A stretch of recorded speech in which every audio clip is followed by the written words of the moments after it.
One of the biggest mistakes people make as they begin a new program of changing any aspect of their lives is moving forward too fast without sufficient forethought. It's similar to trying to drive to a destination by getting in your car and speeding away with no map to guide you. If you're not careful, you'll end up nowhere fast. In the next 2 sessions, Jim wants to make sure that you don't make this critical mistake. Ultimately, if we want to change our lives for the better, we must give careful consideration to all of our values and assure their preservation as we pursue our goals. In other words, we must consciously make a life, not just a living. Jim Rohn learned this critical lesson firsthand. Some things I went for in the beginning, I was so ambitious. Once I met Mr. Schoaf, found some new ideas that were life-changing. Profits are better than wages. It helped me become wealthy. Work harder on yourself than you do on your job. I'd never heard of that before. Success is something you attract by becoming an attractive person. It's not something you pursue. Wow. Those things really revolutionized my life. And I got so excited about now becoming successful. I knew then I was going to become wealthy and successful. But I think I was a bit overambitious. Some things I went for in the beginning cost me too much. If I'd have known what it was going to cost, I wouldn't have paid. But sometimes you just don't know till after. You think, oh, this is it, this is it. Sure enough, when you finally acquire it or reach that position, you look back and say, wow, I spent too much time, too much money. I let go some values that really are important to me that I forgot about or misjudged what it was going to cost. So I think we always have to look into the future and say, what do I want and what's that going to cost? There's 2 great words of antiquity everybody should learn. Here they are. One's positive and one's negative. And we studied a bit about that yesterday. Positive, negative. Here's the positive word from antiquity. Behold. That's the positive word. Behold the possibilities. Behold the opportunity. Behold the future and give it design. Behold and look at the chances you've got. Behold, spring has come. Behold, the day has arrived and the sun is shining and the shadows are fleeing away. Behold, the next person you can meet might be your friend for life. Behold, the next person might be a colleague forever. Behold, that's the positive word, behold. Now, here's the negative word, beware. And now I want to give you a sentence to jot down that's very valuable. Here's what it is. Beware of what you become in pursuit of what you want. Beware.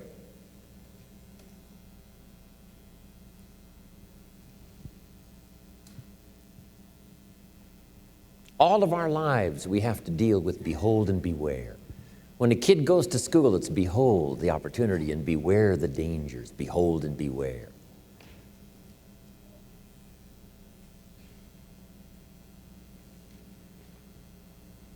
So beware of what you become, pursuing what you want. Some things I went for in the very beginning cost me too much. I got so obsessed with some things that I found out later the price was too big to pay. If I would have known better, I never would have paid. But sometimes we learn when? After. So don't become so obsessed with something that you lose your sense of reason or it costs you your friends. Don't be so obsessed with something that you compromise your virtues and your values. The story says Judas got the money. You say, well, that's a success story. No. It's true, 30 pieces of silver was a sizable sum of money, but it was not a success story. His name was Judas. Doesn't that ring a bell? It makes all the difference in the world. Judas got the money. Here's something interesting about the story of Judas. After he got the money, he was unhappy. Someone says, well, if you had a fortune in your hand, why would you be unhappy? And here's the key. He was not unhappy with the money. He was unhappy with himself. Here's a key phrase. The greatest source of unhappiness is self-unhappiness. It's not from outside the things that make us unhappy. The greatest devastating unhappiness is to be unhappy with yourself. Now, a mild form of unhappiness is constructive. The desperate form of unhappiness is destructive. It's like worry. We should all worry a little, but not let it destroy our lives. If you're in New York about to step off the curb in downtown Manhattan and the yellow taxi's coming, best you worry enough to get your feet back up on the curb lest you get yourself wiped out. So it's called caution, but not undue caution. It's called fear and worry, but not the worry that kills you, not the worry that destroys you. It's like hate. You don't need to hate your job. Save your hate for the important things like evil, like the weeds that attack your garden, like the diabolical ideas that try to entice your children, right? You don't need to hate everything. I hate this, I hate that. That's the misuse of your hate. Save it for the things we really must hate. But this is so important now to beware. Judas was so unhappy, he tried to take the money back. They said, heck with you, we got what we wanted, you got what you wanted, out. They threw him out with his money. Now he becomes so desperate, he goes out and hangs himself for what he did. He became a traitor. So that's the caution now. If Judas could speak back to us in any kind of clear language, here's what he might say: beware of what you become in pursuit of what you want. Don't sell out. It's not worth it. The whole balance, I think, is important all of your life. For our kids, so much learning and so much play and so much education and so much time off. And you have to just not overload kids with too much time to learn. A little change of pace. Back when I went to school, we called it recess, right? You can't stay at it, like hour after hour. You have to take a little break and take some time. But it's true as an entrepreneur. It's true in a sales career. It's true for a minister of a church. Whatever you're in, is to find that balance of working hard so that the job gets done, but also taking the time. I used to work hard and think, wow, I should have my family on the beach. And then I'd take my family to the beach, and at the beach I'm saying, wow, I should be at the office. So you just have to learn to say, when you're at the office, do the office stuff. When you get to the beach, forget the office for a while. And that balance is important. It's important in good health, right? They had this diet that said high carbohydrate is the way to go, right? Sure enough, it wasn't.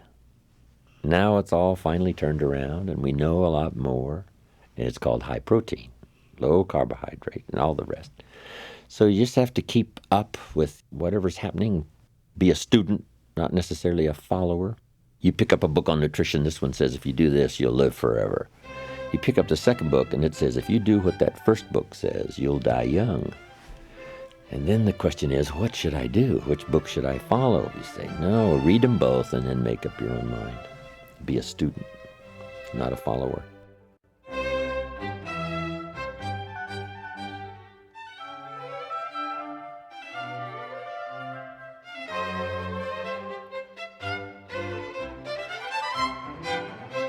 Beware of what you become in pursuit of what you want. Be a student and not a follower. These are two classic Jim Rohn quotes that have served his legion of seminar attendees over the years in fashioning a high-quality life based on following their own inner voice. Another classic concept from Jim is his idea of enlightened self-interest. Now, many people think that self-interest of any kind is incompatible with an enlightened, high-quality life that serves others. Yet, with a little explanation, Jim is sure he can convince you otherwise. The best way I can care for you is to care for myself. The best gift I can give you is the gift of my personal development. If I become 10 times wiser, 10 times stronger, 10 times more capable, think of what that will do for our friendship. The first self-interest is to survive. I do an interesting thing now on the instructions given to the first couple, Adam and Eve, after the garden experience. The instructions were, number one, multiply. It's a lonely world with two people. But the second instruction was interesting, and I try to find ways to translate it when I lecture in other countries. And it says to be fruitful or productive. First, you need to produce enough to survive. If a man is by himself and he produces enough for himself, that's called self-care. Then, if he wants to live a higher life, a companion or get married, he now must produce enough for himself and his wife. Somebody says, well, why work that hard when you could just take care of yourself? Well, that's okay. This is not a moral question. This is a question of, do you wish to live a higher life, a better life? And almost everyone would agree that would be a better life, to be with somebody. But now comes the challenge now to produce enough for two instead of for one. Now they decide to have children. Now the man must figure out a way to produce enough for himself and his family, his children. And the question always is, why do that? Why not just take care of himself? And said, this is self-care. First to survive, then to live a better life. He pays that extra price of producing more than he needs for himself so that he can live a better life. Then the next challenge is that the end of it? And the answer is no. Why wouldn't the man think of ways now to produce more than he needs for himself and his family? And the question is, why work that hard? Why do that? And the answer is to be generous, which is an even higher life. Then I take it two more steps. Why not accept the challenge to produce much more than you need for yourself and for your family? Somebody says, well, that's ridiculous. Why do that? You don't understand. It's to live a higher life. Then I take it one step further, to produce far more than you need. What a way to live. Extraordinary. It's okay to live an ordinary life and a pretty good life, but how about an extraordinary life? To produce far more than you need for yourself and your children. Suppose you make $10 million a year and you and your family only need $3 million. Some families are more expensive than others, but let's say $3 million would pretty well cover most every family. Now you've got $7 million to give, to share. How about that kind of life? It's called extraordinary. To produce more and far more than you need for yourself. A high-quality life is a life lived with style. Jim calls it lifestyle, how to get joy from your substance. A life that is aligned with values does not have to be dull and boring. Quite to the contrary, Jim Rohn calls lifestyle an art, the art of living well. It is an art that can be developed in almost any circumstances to expand your celebration of all that life has to offer. It's best to earn some of that early money in lifestyle. Go to the movies. Take 2 vacations instead of 1. Just some little extra things that now the family gets inspired by this new commitment to earning more and becoming more and making the studies and learning the skills and whatever you have to do. Now you make it more worthwhile for the family by thinking of lifestyle changes that now become very exciting. Go to the concert. My parents said, don't miss anything. Don't miss the play, the music, the songs, the performances, the movie, whatever's happening. At age 93, my father, before he died, if you would have called him at 10:30, 11 o'clock at night, he wouldn't be home. He's at the rodeo, he's at church, he's at the play, the performance, he's watching the kids play softball at age 93. So he did it as well as taught it. Don't miss anything. So those changes in lifestyle. When I started making some extra money, I opened up an account for my wife, and I called it No Questions Asked account.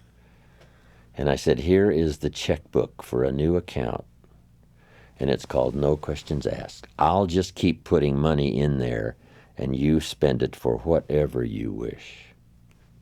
It was life-changing.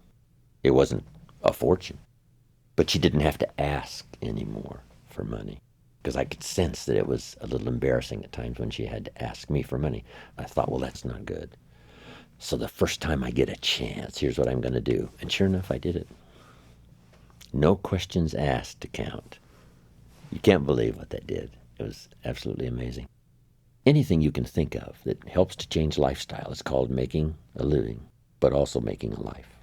Lifestyle, social friendships, church, community, country, all those things that make a composite of our overall life. You start furnishing that with new vigor, vitality, money, whatever it takes to expand your life into what I call the good life, as well as economics. It doesn't take a lot. How much is a movie, right? Even for a person of modest means, $6 or something.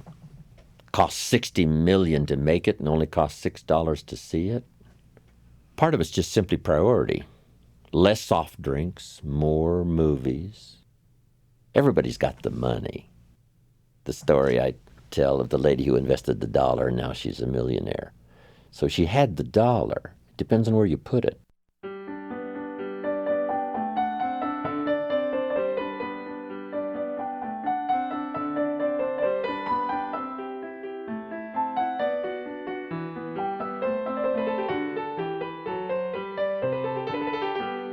I now have these 4-hour lunches with my grandchildren, who are now 15 and 16, talking about everything. Out on the veranda, La Playa Hotel in Carmel, overlooking the ocean and the gardens. A 4-hour lunch. How much can you eat? Just a few people? But at the end of 4 hours, you're richer than when you sat down in terms of exchanging ideas, confidences, experiences, plans for the future, accomplishments. It's exciting. Probably nothing more rewarding than conversation. Sometimes you need to be alone. For all of my busy life, from Milan to New York to Paris to Mexico City to the giant cities of the world, I do seek solitude, but only for short periods of time, not long periods of time. But it is important for me to get away, think and ponder and wonder about my life and what's happening, what's going on, where to go from here.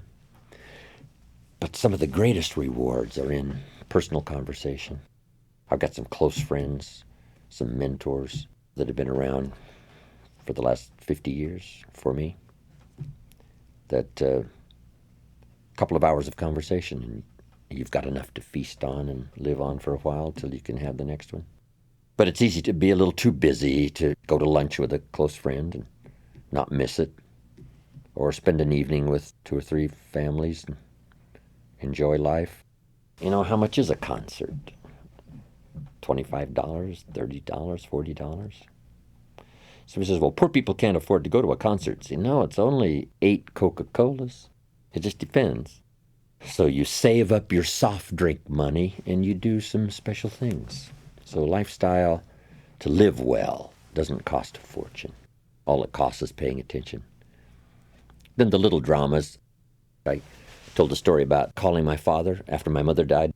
My father lived another 8 years, and he spent 1 more year out on the farm, which I still have up in Idaho, where I make a little wine and grow a few crops and live the good life overlooking the Snake River.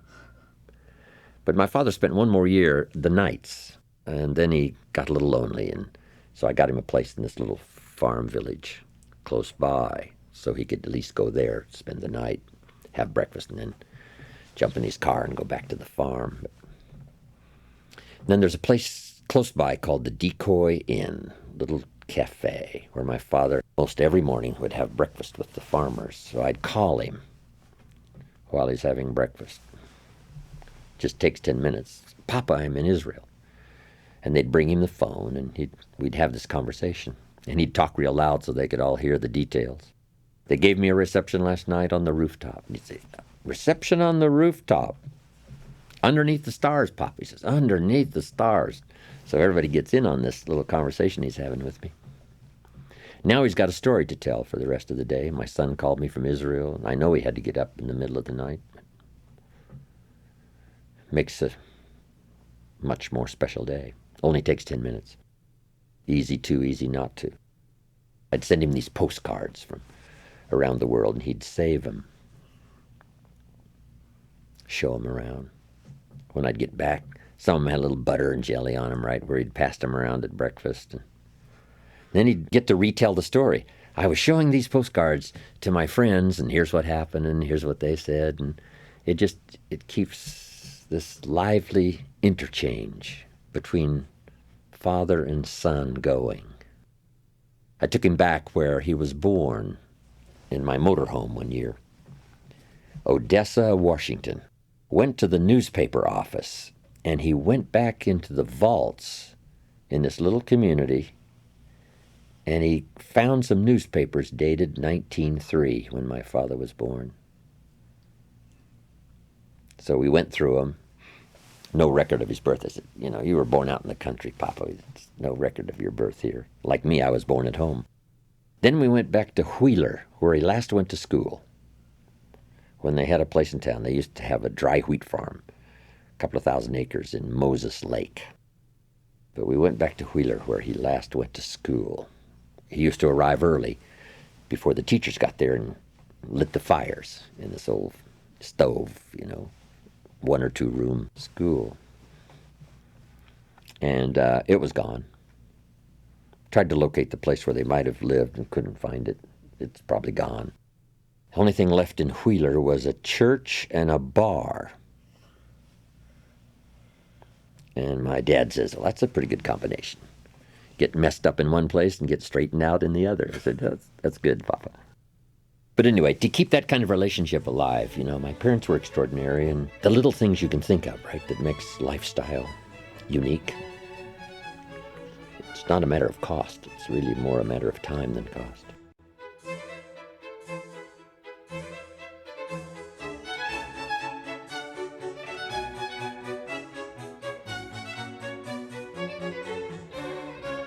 Jim's ultimate goal in this session is to be sure, in the process of changing any area of your life, that you consciously create the life that you want, and that you get great enjoyment from it, to appeal to the very best side of your nature. Everybody has a different temperament and personality, and it's something that has to be developed, over a period of time. If you're too shy, you should really learn to push that into a small corner and speak up more. If you're a little too loud, maybe you should, calm down just a little bit. But we shouldn't try to just radically become someone else. But that's what sophistication and civilization is supposed to do, is to make us civil. And to be civil in a civil society, we all must deal with that dark side of our nature, the positive side of our nature. And it isn't that it ever gets done or finished, but that we should suppress those things that would cause us trouble, not only within ourselves, but cause us trouble with someone else. It's a never-ending challenge, but to still always be who you are. But who we are is, you might describe it as dual nature. And the key to life is to become the most of the good in you and the least of the bad. So it's important also to see if you can't work on those things that, are not in your best interest, both in your thinking process and developing your plans for the future, or in your process of working with others, sitting at a conference table or being involved in an enterprise. That's a constant. When some become wealthy now, they have to deal with ego that didn't show its sort of ugly head until, the money was flowing like a river, and now this little gremlin on one shoulder whispers and says, now's the time, right, to, conquer the world and let everybody know you're the master. And sure enough, it can cause all kinds of problems. One of the greatest difficulties of wealth is, handling this issue of ego and keeping it under control. So we need to reveal who we are, but we also need to master the art of who we are presented as our best, as it serves us and our children, as it serves us and our friends, as it serves us in our business. But it is a constant and it never ends. But if we can make a personal appeal to ourselves, I want to constantly work on developing the positive side of my nature and do my best to suppress that darker side that would not allow me to be most of what I can possibly be. I think that's what's important. When a president becomes president, it's interesting, what ego might do. Old Testament says this king came to power and he was a good king. Then the next king came to power and he was a bad king. And that's always happening, whether it's good king, bad king, or whether it's inside of our own head. We all have to deal with that.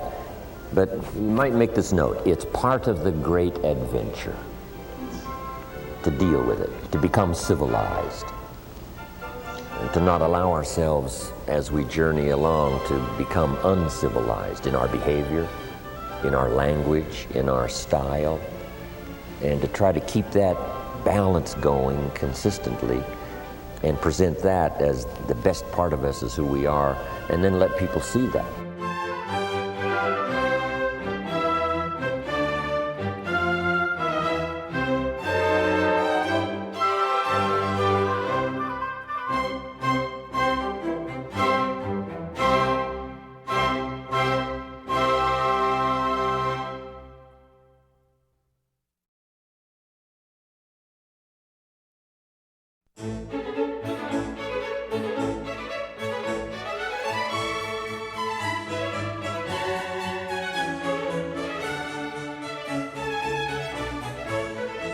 Part of creating a life worth living is pursuing a job or career that you have always dreamed about. Some authors call this pursuing your passion. Yet Jim feels that the constant obsession with your passion can distract you from beginning your success journey. Better to start right where you are and let your passion find you. I think trying to find your passion is a little bit, maybe too strong a word. Greatly desiring to be extremely successful, I think probably is sufficient. But if you can find something you really love to do and can do it with great passion, I think that's fantastic.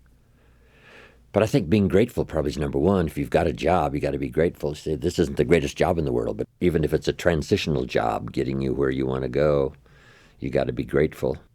You don't have to love your job or be passionate about your job, just passionate about staying steady, working hard, learning skills, doing this job so well that the next one will be even better, and taking such good care of this opportunity, another one will present itself. Sometimes the man says, well, if I had a good job, I'd really pour it on. But I've got this lousy job, so I just goof off. So that's not the attitude nor the philosophy. Say, if you'd really pour it on, this one, even though it may not be the best job in the world, if it furnishes a living, you have to be grateful. If it takes care of you and your family, you got to have gratitude, not necessarily passion, but gratitude. But I think if you have an extreme desire to wish to be successful, so you can accomplish all you wish to accomplish, be as generous as you'd like to be as strong as you'd like to be in terms of financial strength, involved in entrepreneurial projects that you can't do without, let's say, sizable money, so you go for that. To me, I think that's sufficient. I think if you say you have to find your passion, people find that a little bit confusing. Where would I find it, and what could I be passionate about? I guess you could start with saying, I'm passionate about providing unusual success for myself and for my family, so that my children will say in the years to come, we had the most incredible life together as a family. Then I think the key is to let what you want to accomplish, let that grow. Where at first this is as far as you can see, but if you'll do that, you can say, wow, maybe I could multiply by 2, by 3, and expand my vision, accomplish a lot more. If you have an enterprise, maybe you could make it stronger and better and more far-reaching. Let that happen. It's difficult to figure it all out and then get that done. We just don't do that. We can figure out the next little part of our life that we can see, and then we can say, well, eventually I'd like to have, and let those dreams linger somewhere in your consciousness. I say make a list of all the things that would give you the most incredible life. Just make that list. What would do it for you over the next 10, 20 years? Places to go, things to see, people to meet, books to read, skills to learn, investments to make, being generous. Just make lists of all the things that you think would make for you a really fantastic life. And at first, don't worry about how to get it. Just let your mind run free and think what would really do it for you. And then just begin. And let those lists alter. Because sometimes you start for something and then you say, sure enough, I thought this was really going to be everything I wanted. Sure enough, this is really not it. Or I can see now, long before you were going to accomplish it, I'm investing too much money and time and effort. So you change. And anytime you want, you can tear up your whole list and start all over again. Some people say, I made the list, so I have to accomplish it. And the answer is no, you don't have to do it. It's your life. It's your list. You can turn it upside down, right side up, scratch off some things, put some new things on, or start all over again. Don't let it become an obsession. Let it become an enticement. Better to be enticed than obsessed. Or we might invest too much effort and time in something that's not really going to turn out to be as great as we thought it would. The old prophet said, sometimes things that taste good in the mouth later turns bitter in the belly. We think, oh, this is it. Sure enough, it was a bit of an illusion. Don't cry for me, Argentina, right? One of the lines is, they are illusions. They're not the solutions they promise to be. But that's a learning experience. And we can only be affected by what we see. Someone says, well, you shouldn't have devoted so much of your time and energy. But if that's what you could see, only that at the moment, we're going to do it, and we just learn as we go. We need a collection of experience to give us good data on what to do, what not to do. Sometimes you need more experience to make a wiser decision. If a person says, well, I've eaten junk food now for a week, but look how strong and healthy I am, see, that's a delusion. 1 week is not going to give you the right kind of information about how you feel, whether it's a good idea to continue or not. You need a lot more experience than that to decide whether or not it's good for you. I used this illustration once with the candle lit, talking about having enough experience to make wise decisions. And I said, would all of you agree that the fire will burn my finger? Let's say that I don't know that, but you're trying to teach me now. If you put your finger in the flame, it will burn your finger. I say, okay, I'm ready to try it. So I put my finger in the flame and take it out, fairly quickly, in and out, right in the flame and out. And I say, look, my finger's okay. Let me try it again. And I put my finger in the flame and take it right out. And I say, my finger's okay. Where did you get this idea that the flame would burn my finger? And they say, no, Mr. Rohn, you can't just go like this really quick and put your finger and take it right out of the flame to know that the flame will burn your finger. You've got to leave your finger in there just a little longer. I say, oh yes, then I need a little more experience to make a wise decision. Say, well, I've taken this cocaine and I feel okay. But see, you don't know the end of that road. This is only the beginning when it seems to be okay. But you need more experience. Now, if you don't have any personal experience on cocaine, then you've got to go to someone who has and says, look, 20 years of my life was wasted, and I finally turned it around.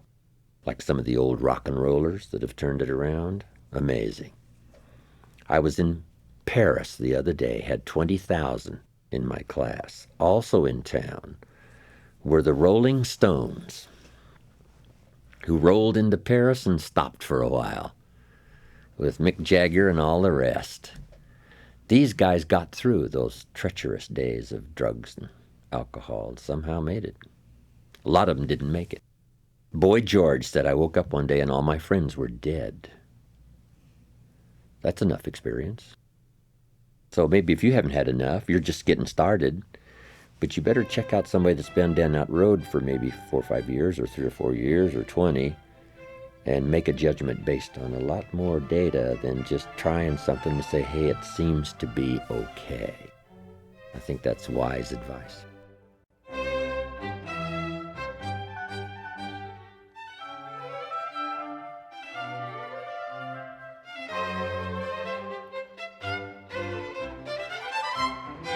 Creating a rich and fulfilling life based on your values is such a broad topic that it's difficult to cover in 2 short sessions. If you're looking for a way to bring all of these ideas together, there's no better place to turn than this next segment, Jim Rohn's short list on the good life. Here's the short list on a good life. Number 1, productivity. If you don't produce, you won't be happy. Here's number 2, good friends. The greatest support system in the world is good friends. You got to work on that. Don't be careless here. Friends are those wonderful people who know all about you and still like you. Here's next, spirituality. I'm not asking you to be a believer. I am a believer that humans are more than an advanced form of the animal kingdom. I'm a believer that we're a special creation. I don't ask you to be a believer, but here's what I do ask. If you are a believer, here's what you must do. Study, practice, and teach. Whatever's valuable to you, study, practice, and teach. Repeat it after me now, again. Study, practice, and teach. Here's why. It builds the foundation that builds the country, that builds the nation, that helps us to compete among the nations of the world in the 21st century. And this is one of those subjects, to study, practice, and teach. Next, my parents taught, don't miss anything. Don't miss the game. Don't miss the performance. Don't miss the show, the movie. Don't miss the words. We're all inspired by the words. Elton John says she lived her life like a candle in the wind, never knowing who to cling to when the rain set in. You can't miss those lyrics. You can't miss the music. You can't miss the songs that nourish the soul. You can't describe how brief and fragile life is much better than that. George Harrison, one of the Beatles, sings, "If not for you, the winter would hold no spring. Couldn't hear a robin sing. I just wouldn't have a clue if not for you." Wow.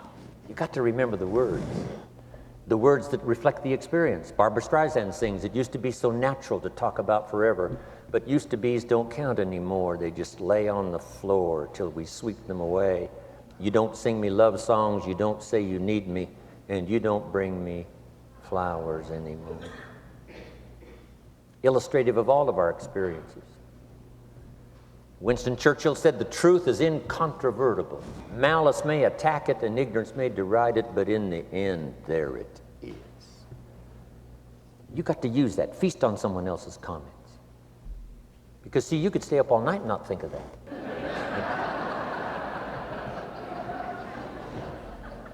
I'm asking you to do your research. I'm asking you, don't miss anything. Don't miss the play. Even the little small things, don't miss. The big things, don't miss. Don't miss, don't miss. It's part of living a good life. Here's why. Jot this phrase down. It'll serve you well forever. If you live well, you will earn well. If you live well, it'll show up in the texture of your voice. If you live well, it'll show up in your face. If you live well, it'll show up in the magnetism of your personality. If you live well. So don't miss the nourishment of all the things around you that could help you live a good life. Next is the inner circle. Take care of them, they'll take care of you. Inspire them, they will inspire you. Nothing more valuable than the inner circle. That's where the power to conquer the world comes from, the inner circle. If a father walks out of the house and he can still all day long feel his daughter's kiss on his face, he's a powerful man.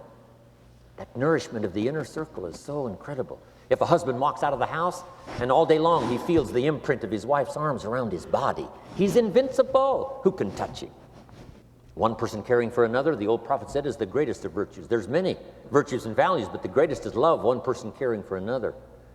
Better to live in a tent on the beach with someone you love than to live in a mansion by yourself.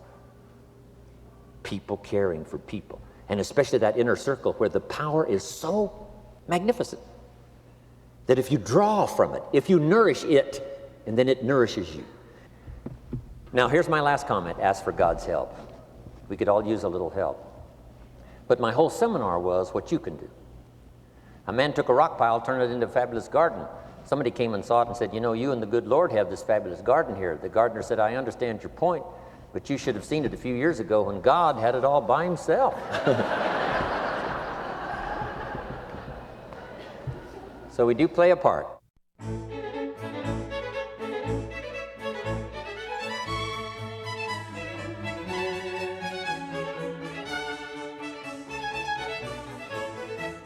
We conclude this powerful session on making a life, not just a living, by having Jim share his famous set of lessons he calls the 4 ifs that make life worthwhile.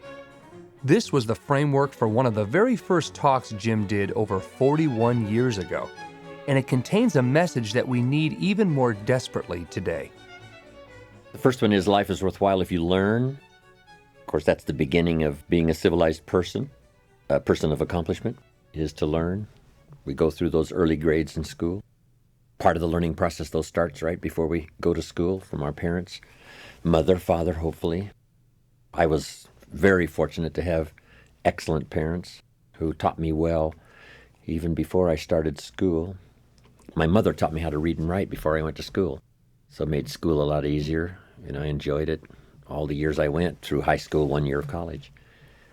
But my parents gave me that great extra advantage from the things they taught me in those years before school. And then the rest of it is learning as you go, from school to enterprise, getting a job, learning what marriage is all about, the opportunity and responsibility, children, learning the possibilities. It's unique that the possibilities are always far more than we can imagine.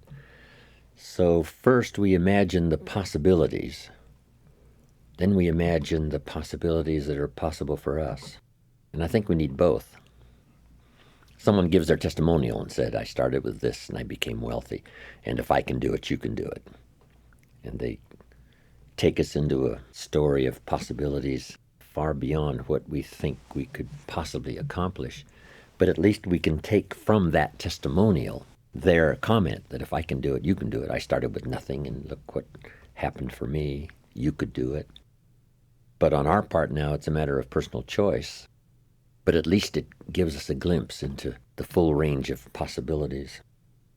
The income level now in America is $5 an hour for, let's say, minimum wage, up to what? Top income last year, $68 million, one person earned for 1 year.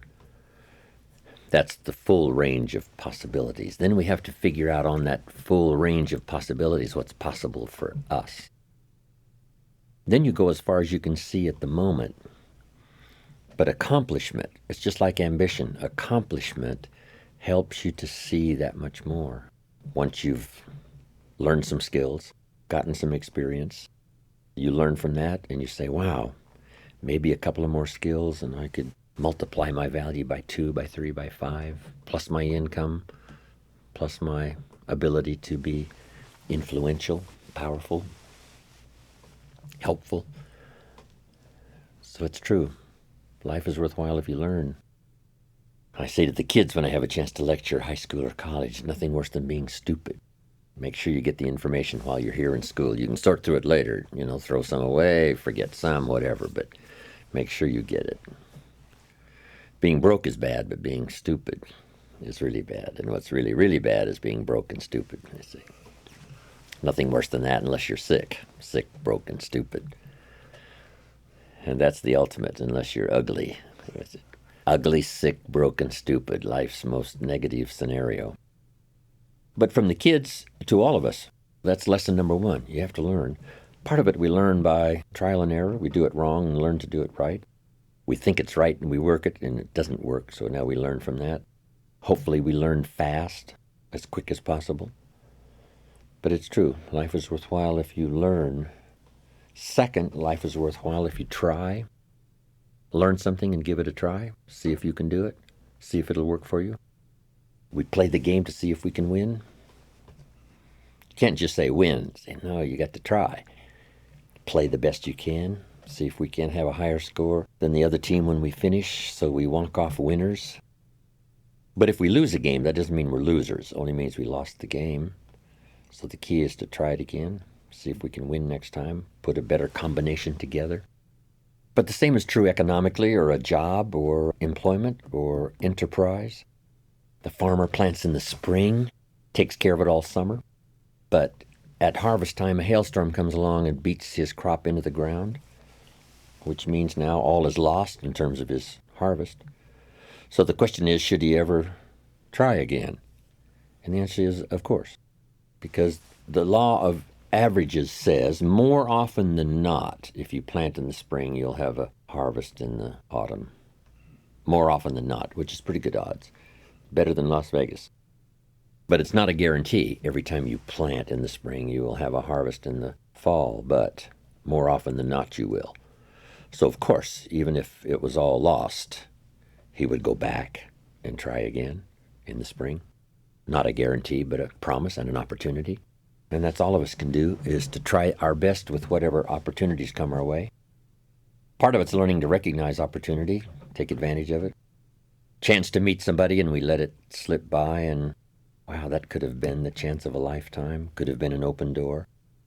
So we try to learn not to miss opportunities, to try it. Then when the record book is finished on your life, let it show your wins, let it show your losses, but don't let it show you didn't try. See what you can do. So life is worthwhile if you learn. Second, if you try. Third, life is worthwhile if you stay. Some people plant in the spring and leave in the summer when it gets hot. The weather's not to their liking, and the weeds are too tall, and the work is too hard. But you got to stay. My advice is to stay at least through the cycle. Doesn't mean you have to stay forever, but at least if you've planted in the spring, see it through to the harvest and see what comes of it. It's like going to a game. Stay till it's over, I say. It's good training. Even though your team is behind, if you walk out and your team is behind, it's really not very polite. So we're there losing, we're out of here. You know, if you support your team, you probably wouldn't leave till it was over. Even if your team is sort of hopelessly behind, that's good practice.